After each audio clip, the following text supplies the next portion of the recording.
এবার সালামটা দাও। তোমার পিতামাতাকে কিভাবে সালাম দিবা?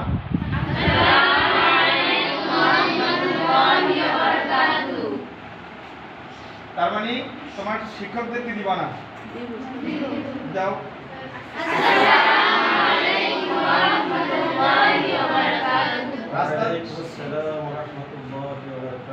রাস্তা দিয়ে যখন হেঁটে যাবা তখন তোমরা সালাম দিবা না, দাও।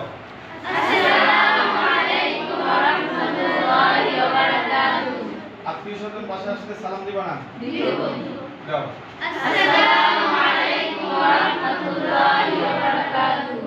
আচ্ছা, এই কাজটুকু আমরা করব। এরপরে আমরা যখন যেই কাজই করব আমরা সেই কাজ করার সময় আমরা শুরু করে দেব। কি করব? বলো। আবার বলো। আবার বলো। কিন্তু আমরা যতটুকু জানি, তোমরা কি জেনারেল লাইনে পড়ো না মাদ্রাসার লাইনে পড়ো? তোমাদের সাথে কিন্তু তোমাদের চারপাশে শয়তান ঘোরাফেরা করে, সেটা জানো না? ঘোরাফেরা করে না? সারে কি ঘোরাফেরা করে? সত্য না মিথ্যা? এটা মিথ্যা। তোমরা কি বলো, সত্য না মিথ্যা? সত্য। তাহলে আমাদেরকে এদেরকে তাড়ানোর একটা দোয়া আছে, বলো তো সেটা কি? আউযু বিল্লাহি মিনাশ শাইতানির রাজীম। বলো। আউযু বিল্লাহি মিনাশ শাইতানির রাজীম। আবার বলো। আউযু বিল্লাহি মিনাশ শাইতানির রাজীম। তুমি বলবে একা, তুমি আচ্ছা ঠিক আছে। তো যাই হোক, আমরা এই কাজটুকু করব। এখন আসো, আমাদের সব ভালো কাজের জন্য এবং খারাপ কাজেরকে প্রতিহত করার জন্য একটা কাজ আছে, সেটা কি বলো? নামাজ। আজকে কে কে নামাজ পড়ছো? তাই না? তোমাকে ধন্যবাদ, তোমাদের সৎ সাহস আছে।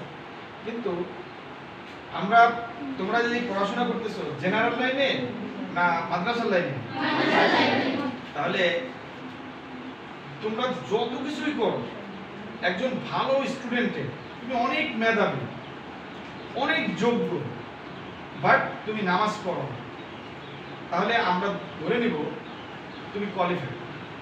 তুমি কি আল্লাহ রাব্বুল আলামিনের কাছে তখন কি তুমি কোয়ালিফাইড হবা?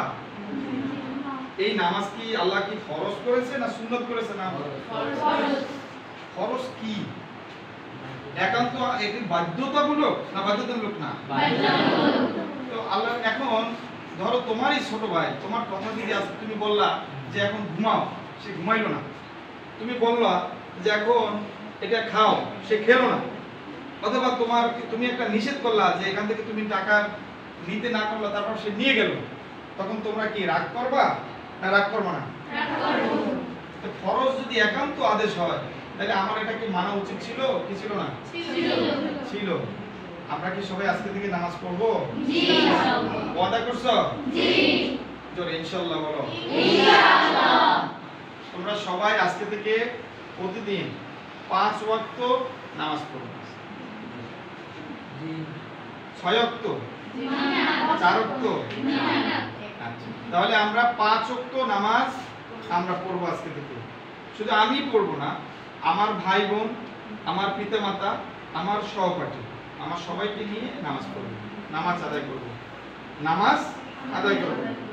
আমি তোমাকে এতটুকু বলি, আমি কিন্তু হুজুর না, আমি কিন্তু মাদ্রাসার লাইনে পড়াশোনা করি নাই, কিন্তু ছোটবেলা থেকেই আমি নামাজ পড়ি।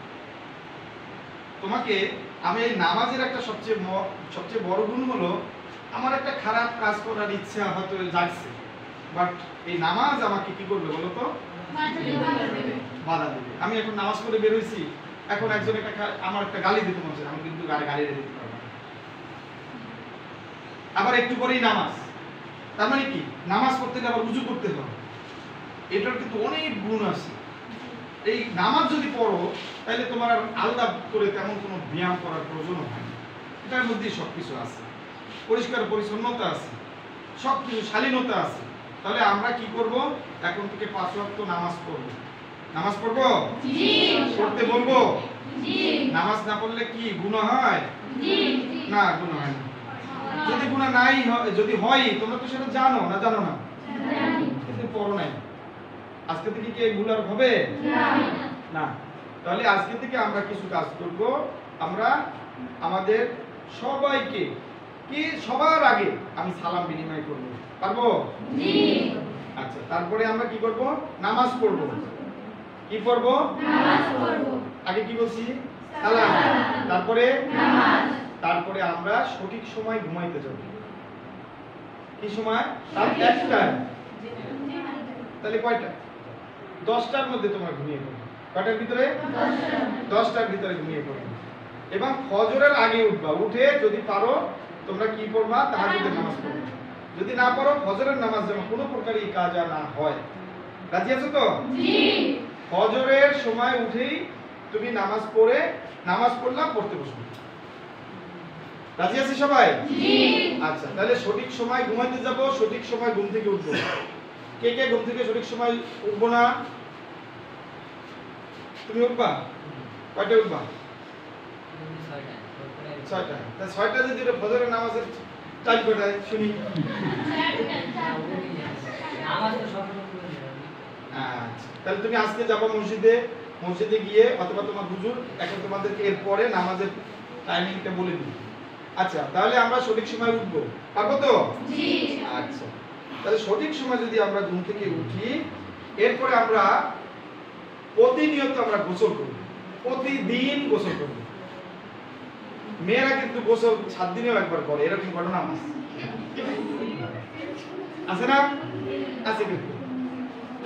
আবার ছেলেরা কি 15 দিনে করে? দৈনিক 3বারও করো। 3বার করা লাগবে না, একবার প্রতিদিন আমরা গোসল করব। কিন্তু এমন যাতে না হয় একদিন করলাম 2 দিন করলাম না, এমন যাতে না হয়। এটা আমাদের বোন আছে যারা, আমাদের যারা আছে তাদের থেকে আমরা লক্ষ্য করি। অনেক সময় করে অবশ্যই যারা মাদ্রাসায় পড়ে তারা এরকম না, যারা জেনারেল লাইনে পড়ে তারা ওই রকমই। ব্যাপারটা কি বুঝতে পারছো? তোমাদেরকে বলি নাই, তোমরা প্রতিদিনই গোসল করো। কি বলো? তাই না? মনের কথা বলছি না বলি নাই? হ্যাঁ, তাহলে তোমরা প্রতিদিন গোসল করবা। প্রতিদিন 2বার ব্রাশ করবা। কয়বার? 2বার। সকালে আর রাতে ঘুমাতে যাওয়ার আগে। কয়বার ব্রাশ করবা?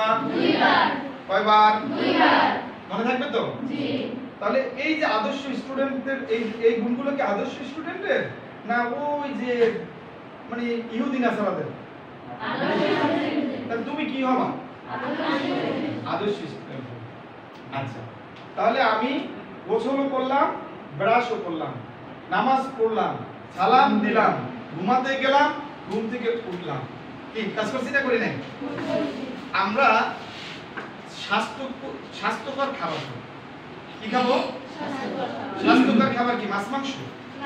কি বলো তো? শাক সবজি, এই টাইপের খাবার আমরা খাবো। ঠিক না? তুমি বুঝতে পারছো তো? তুমি তো কোনোদিনই স্বাস্থ্যকর খাবার খাও না, কিন্তু মাছ ছাড়া ডিম ছাড়া খাও না, তাই না? তার মানে আমরা স্বাস্থ্যকর খাবার খাবো। কি খাবার খাবো? এবং প্রচুর পানি পান করবো। কি করব? কি করব? পানি পান করব। মেয়েদেরকে বলবো তোমরা মিনিমাম 7 থেকে 8 লিটার পানি পান করবে প্রতিদিন। ভাত খাও আর না খাও, কি করবা? পানি পান করবা। কারণ এটা একটা কারণ বলি, তোমাদের এই যে অনেকের শরীরে দেখবা যে পারফিউম আতর দিলেও তারপর গন্ধ আসে।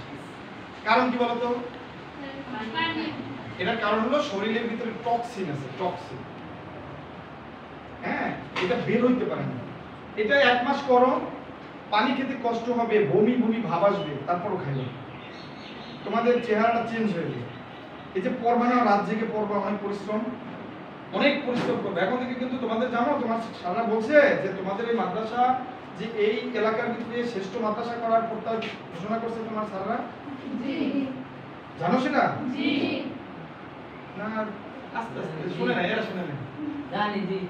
হ্যাঁ, এবছর যে তোমাদের মাদ্রাসা যে পুরো থানার ভিতরে যে সেকেন্ড হয়েছে সেটা জানো? জি।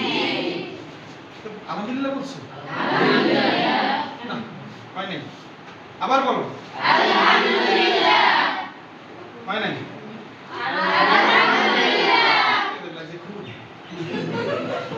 হ্যাঁ, তোমাদের এখন বলবা নিজেরা যে আমরা শ্রেষ্ঠ হব, সেই হিসাবে তোমরা আলহামদুলিল্লাহ বলো দেখি। ইনশাআল্লাহ তাহলে তোমরা কি হয়ে যাবা?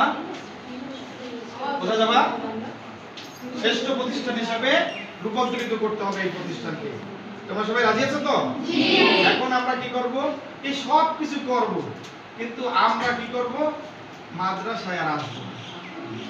কি মাদ্রাসায় আসবো না আসবো না? আসবো। জ্বর হোক, বৃষ্টি হোক, বাদল হোক, শ্রেষ্ঠ যদি হতে হয় আমাকে মাদ্রাসায় এসে হতে হবে না বাসায় বসে হতে হবে? মাদ্রাসায়। কোথায়? মাদ্রাসায়। তার মানে যে কোনো মূল্যে আমাকে কি করতে হবে? মাদ্রাসায় আসতে হবে প্রতিদিন, অর্থাৎ নিয়মিত। প্রতিদিন না, শুক্রবার তো না, নিয়মিত মাদ্রাসায় আসবো। কি করব? নিয়মিত না অনিয়মিত? নিয়মিত আমরা মাদ্রাসায় আসবো। মনে থাকবে তো? জি। আচ্ছা, নিয়মিত মাদ্রাসায় আসলাম, কিন্তু স্যাররা যা বলবে এই কানে দুই কানে তুলে লাগাই রাখবো। কি করব? অর্থাৎ যা ক্লাসই আমরা মুখস্থ করব। কি করব? আমরা ক্লাসেই আমরা সিদ্ধান্ত নেব, ক্লাসেই আমরা মুখস্থ করে ফেলবো। রাজি আছি সবাই? জি। অর্থাৎ আমরা ক্লাসেই আদায় করে ফেলবো আমাদের পড়াশোনা। পারবো না? পারবো না? আমার যে পাশের যে বন্ধু আছে, আমার যে সহপাঠী আছে, সে যদি না পারে তাকে আমরা কি করব? শিখাবো। তাতে করে কেন? আমি শুধু আমাকে নিয়ে চিন্তা করি না, আমি চিন্তা করি আমার এই সমাজকে নিয়ে, আমার এই মাদ্রাসাকে নিয়ে। আমার এই মাদ্রাসাটাকে আমাকে কি করতে হবে? ডেভেলপ করতে হবে। রাজি আছি তো সবাই? জি। তাহলে আমরা এই কাজটুকু করার জন্য আমাদের সবার একটা রুটিন থাকতে হবে। পড়ার রুটিন থাকতে হবে, ঘুমানোর রুটিন থাকতে হবে, জাগার রুটিন থাকতে হবে, নামাজের রুটিন থাকতে হবে। সেই রুটিন আমাদের সবারই আছে, আছে না? জি। দেখো আছে? হ্যাঁ, তাহলে আজকে গিয়ে আমরা সেই রুটিন করব। পারবো? জি। রুটিন শুরু হবে সকাল থেকে না সন্ধ্যা থেকে জানো? না, আজকে থেকে রুটিন শুরু করবা তোমরা সন্ধ্যা থেকে। আমরা সকাল থেকে সন্ধ্যা পর্যন্ত করি রুটিন, আসলে এইটাই ভুল। আমার রুটিন শুরু হবে সন্ধ্যা থেকে রুটিন শুরু করব। কখন ঘুমাইতে যাব, কখন খাবো, কখন উঠবো, আমরা পড়ার মধ্যে রাতে শেষ হয়ে যাবে। বুঝছো? রুটিন একটু উল্টো ভাবে করে দেখো কেমন হবে। ভিন্ন ভাবে করতে হবে। অন্যরা যা করে আমি যেরকম করি তুমি করবা ভিন্ন ভাবে কাজ করলেই তো তুমি ভিন্ন ব্যক্তি হবা। রাইট না রং? এই সমাজের দায়িত্ব কার? তোমাদের। এই সমাজটা এক সময় ডমিনেট করবে কে? তোমরা। এই সমাজের এক সময় তোমরা ডিসি হবা, এই সমাজের রাষ্ট্রপ্রধান হবা। কে হবে? তোমরা হবা। কারণ তোমরা যদি নিজেদেরকে অনেক চিন্তা করো যে আমি এই গ্রামের সন্তান, আমার দ্বারা কিছু সম্ভব না, এসএসসি পরীক্ষা পাস করলেই আল্লাহর রহমতে শেষ, আমার বিয়ে হয়ে যাবে। হ্যাঁ, বিয়ে হতেই পারে, কোনো বিষয় না। আমার পড়া ধরে রাখতে হবে, কি তাই না? আমার পড়াশোনা ধরে রাখতে হবে। আমার হাজবেন্ডকে আমি বুঝাবো যে আমাকে পড়াশোনা করতে হবে। তুমি যদি একজন শিক্ষিত মা হও, তাহলে তুমি একটা শিক্ষিত জাতি দিতে পারবে। তবে শালীনতা রেখে, কি রেখে? শালীনতা রেখে। কেন আমি তোমাকে বলি? দেখা গেল যে তোমার এখানে কিছু ফ্রুটস রাখলাম, ধরো আম বা কাঁঠাল রাখলাম। এই কাঁঠাল এখানে যদি ওপেন রেখে দেই, তাহলে এখানে কি আসবে? মাছি আসবে। কেন? খোলা। এখন তোমরা কি এরকম খোলা থাকবা না পর্দায় থাকবা? কেন পর্দায় থাকবা? হ্যাঁ, এটা বুঝতে হবে। তাহলে কোনটা ভালো? পর্দা করা। এইটা অনেকেই তুমি যখন মোবাইল টিপবা, হ্যাঁ রে সেলিব্রিটি হয়ে গেছে এক একজন, ওই তো কত সুন্দর চুল ছোট ছোট কাইটিয়ে বেটা মহিলা থেকে পুরুষ হয়ে গেছে। হ্যাঁ, আবার পুরুষ যারা আছে তারা শর্ট প্যান্ট পরে ফেলাইছে, ঠিক আছে? হুজুর আবার হঠাৎ করে কি হয়ে গেছে। হ্যাঁ, ওরকমের সফলতার দরকার নাই। সফলতা আল্লাহ রাব্বুল আলামিন, তুমি তোমার জায়গা থেকে যদি এখান থেকে পড়ো, তুমি যদি চিন্তা করো ফ্যান নাই, তারপর তুমি পড়তেছো, তুমি তোমার জায়গা থেকে যদি সফল হওয়ার চিন্তা করো, এইখান থেকেই তুমি একেবারে গ্লোবালাইজেশন কান্ট্রি। এখন আর কিন্তু তুমি চিন্তাটা এই শ্রীরামপুর নিয়ে না, এই বরিশাল নিয়ে না, এই বাংলাদেশ নিয়ে না, এই আমেরিকা নিয়ে না, পুরো পৃথিবী জুড়ে তোমার বিচরণ তুমি এখন দেখবা যে পৃথিবীতে অনেক সফল যারা, তারা এখন দেখবা ওই পর্দানিশী একজন মহিলা, তারপরে একজন হুজুর, তারাই এখন দেখবা যে পুরো বাংলাদেশের সবচেয়ে ব্রিলিয়ান্ট স্টুডেন্ট অমুক, মেডিকেলে সবচেয়ে ভালো চান্স পেয়েছে কে, সেই মাদ্রাসার অমুক ছাত্র, ওই অমুক ছাত্রী। তাদেরকে বুঝে আসছে কিনা? তার মানে তোমাকে আমরা এইটা চাচ্ছি যে নেক্সট যে পরীক্ষা হবে এসএসসি অর্থাৎ দাখিল পরীক্ষা, সেই দাখিল পরীক্ষায় এখান থেকে যে কয়জন যাবে শতভাগ পাস করতে হবে এবং সবার এ প্লাস পেতে হবে এবং গোল্ডেন এ প্লাস সহ। শুনে নাই সারা শুনে সুপার হুজুর শুনে নাই? হ্যাঁ বলো ইনশাআল্লাহ হয় নাই তো? ইনশাআল্লাহ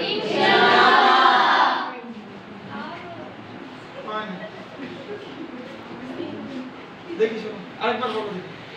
ইনশাআল্লাহ। এই চতুর্থ আসমানের কাছে গেছে। আমাকে তুমি চিনছো? আমি তোমাদের এই অত্র মাদ্রাসার অ্যাডহক কমিটির সভাপতি হিসেবে আমাকে নিয়োগ করছে সরকার। তোমাদের সুপার হুজুর মনে হয় বুদ্ধি শুদ্ধি করে কায়দা করছে, বুঝলাম। তোমাদেরকে একটা জিনিস বলবো, তোমাদের ড্রেস কোড নির্ধারণ করে দেওয়া হবে। সেই নির্দিষ্ট ড্রেস কোডের বাইরে এবং আইডি কার্ডের বাইরে কেউ কোনো চলাফেরা করতে পারবে না। তোমাদের কোনো বন্ধু বান্ধব, তোমাদের কেউ নির্দিষ্ট টাইমের বাইরে এই যে হাফ পিরিয়ডের সময় এসে আমরা যে পেলাম না, এমন কোনো ঘটনা করতে পারবে না। যদি কেউ এর বাইরে চলে যায় তাকে আমরা টিসি দেবো। কি দিব? টিসির আওতায় নিয়ে আসবো এবং আমরা কিন্তু বড় ধরনের জরিমানা করবো। এবং তোমার গার্ডিয়ান এসে যদি এরকম পরপর একবার বা দুইবার অন্যায় হয়, তোমাদেরকে এডমিশন দেওয়া হবে না। আমরা টিসি অন্যায়ের উপর ডিপেন্ড করে টিসি দুই ধরনের। এক ধরনের টিসি হলো টিসি তুমি এখান থেকে টিসি নিয়ে চলে যাবো, অন্য কোথায় চলে ভর্তি হতে পারো। অথবা আরেকটা যদি যে অন্যায়ের পরিমাণটা যদি অনেক বেশি হয়, সেটা হবে রেড টিসি। সেই টিসি হলে তুমি আবার অন্য কোথায় ভর্তি হইতে পারো। তো যার কারণে আমরা তোমাদেরকে এতটুকু বলবো, আমরা একটা আদর্শিক প্রতিষ্ঠান করতে চাই, আদর্শিক এখান থেকে একটা সন্তানদেরকে করতে চাই। তোমরা সবাই আদর্শবান হবা, এটাই আমরা কামনা করি। তোমরা সবাই আমাদেরকে সহযোগিতা করবা তো? জি ইনশাআল্লাহ। ইনশাআল্লাহ। ধন্যবাদ সবাইকে, ভালো থাকবা। আল্লাহ হাফেজ। আসসালামু আলাইকুম।